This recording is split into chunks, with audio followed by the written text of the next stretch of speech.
जय श्री कृष्णा, जय श्री राम भाइयों। आज हमने भगवत गीता के अध्याय 11वें को पढ़ा, जिसमें श्री कृष्ण भगवान ने अर्जुन को अपने विश्व रूप का दर्शन करवाया। और यह 10वां श्लोक से स्पष्ट हो गया कि अर्जुन ने भी श्री कृष्ण भगवान को भगवान के रूप में स्वीकार किया है ना। कहता है सारी सृष्टि की उत्पत्ति श्री कृष्ण भगवान से हुई है। श्री कृष्ण भगवान के एक अंश मात्र से सृष्टि की रचना की गई है और उसी के एक अंश मात्र से सारे देवताओं का उत्पन्न हुआ है ना। इसलिए श्री कृष्ण भगवान सब ओर से परमपिता परमेश्वर हैं, उससे महान कोई नहीं है, उससे सर्वशक्तिमान कोई नहीं हो सकता। और श्री अर्जुन ने अपने अपने को वो तो पूर्ण रूप से श्री कृष्ण भगवान को भगवान मान चुके थे, परंतु भगवान ने श्री कृष्ण भगवान से है ना परंतु अर्जुन ने श्री कृष्ण भगवान से उसके विश्व रूप दर्शन की अभिलाषा की, क्योंकि आने वाले भविष्य में हर कोई धर्म के बारे में विश्वास नहीं करेगा और बहुत से मूढ़ व्यक्ति ऐसे होंगे जो खुद को भगवान बता देंगे।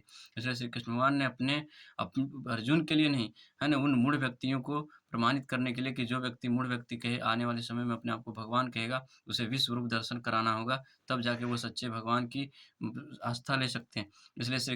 इसलिए अर्जुन के विग्रह से अर्जुन के नित्य है ना, अर्जुन के बारंबार विनती से आग्रह से श्री कृष्ण भगवान ने अपने विश्व रूप का दर्शन करवाया, जिसमें अर्जुन ने श्री कृष्ण भगवान में एक ही साथ पूरे ब्रह्मांड को, पूरी सृष्टि को देख सका कि कौन से छोर में क्या हो रहा है। आज के वैज्ञानिक इतना भी नहीं हो सकता, इतना भी विस्तार नहीं हो चुक पाया है कि संपूर्ण सृष्टि में कहाँ क्या घटना हो रही है वो एक साथ दिखा सके, है ना। इसलिए अर्जुन ने जो भी विश्व रूप में देखा, उस दर्शन के बारे में वर्णन करता है कि श्री कृष्ण भगवान के अनेक मुख थे और अनेक प्रकार की उनकी चित्र चिंतन थी, उसकी अनेक प्रकार की रूपरेखाएँ थी, जो आज तक श्री कृष्ण भगवान ने कहीं नहीं देखा था, है ना। और क्या कहता है कि श्री कृष्ण भगवान के अनेक हाथों में अनेक प्रकार के अनेक प्रकार के शस्त्र थे, है ना, अनेक प्रकार के शस्त्र थे, जो अपने हाथों में लिए हुए थे।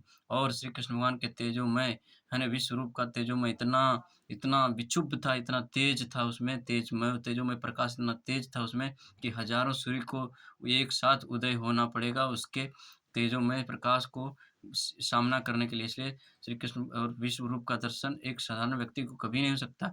श्री कृष्ण भगवान के विश्व रूप का दर्शन उसे हो सकता है जो व्यक्ति भगवान की भक्ति में विभोर हो, पूर्ण रूप से निष्ठ हो, श्रद्धावान हो, श्री कृष्ण भगवान पर पूर्ण रूप से विश्वास रखता हो, है ना। सभी कारणों के परम कारण स्वयं श्री कृष्ण भगवान है। सारे पदार्थों की सारी उत्पत्ति उन्हीं से हुई है और कोई भी पदार्थ इस संसार में व्यर्थ के लिए उत्पत्ति नहीं हुई है। इसलिए कहते हैं जो श्री कृष्ण भगवान पर पूर्ण रूप से आस्था है, विश्वास है, वह कभी अपने जीवन में असफल नहीं हो सकता। और श्री कृष्ण भगवान को कोई साधारण मनुष्य उसका विश्व रूप का दर्शन नहीं कर सकता। जो भगवान की भक्ति में पूर्ण रूप से निष्ठ है, उस पर विश्वास है, श्रद्धा है, उसे श्री कृष्ण भगवान विशेष रूप से एक नेत्र प्रदान करते हैं, एक विशेष शक्ति प्रदान करती है, जिसके द्वारा श्री कृष्ण भगवान के विश्व रूप का दर्शन कर लेता है। जो व्यक्ति विश्व रूप का एक बार दर्शन कर ले, वह अपने जीवन में बारंबार पवित्र हो जाता है और हमेशा के लिए पवित्र होकर के उसके शुद्ध हृदय, तन, मन, धन सारे चीज़ पवित्र हो जाते हैं। जो व्यक्ति पूर्ण रूप से श्री कृष्ण भगवान में लीन है, उसकी भक्ति में आरूढ़ है, वह व्यक्ति कभी अपने जीवन में सफल नहीं हो सकता। इसलिए व्यक्ति को अपने जीवन में तो नित्य संघर्ष करना है अपने जीवन को चलाने के लिए, परंतु अपने कर्तव्यों का पालन करते हुए जो श्री कृष्ण भगवान को नित्य स्मरण करता है ना, वही व्यक्ति श्रेष्ठ है इस संसार में।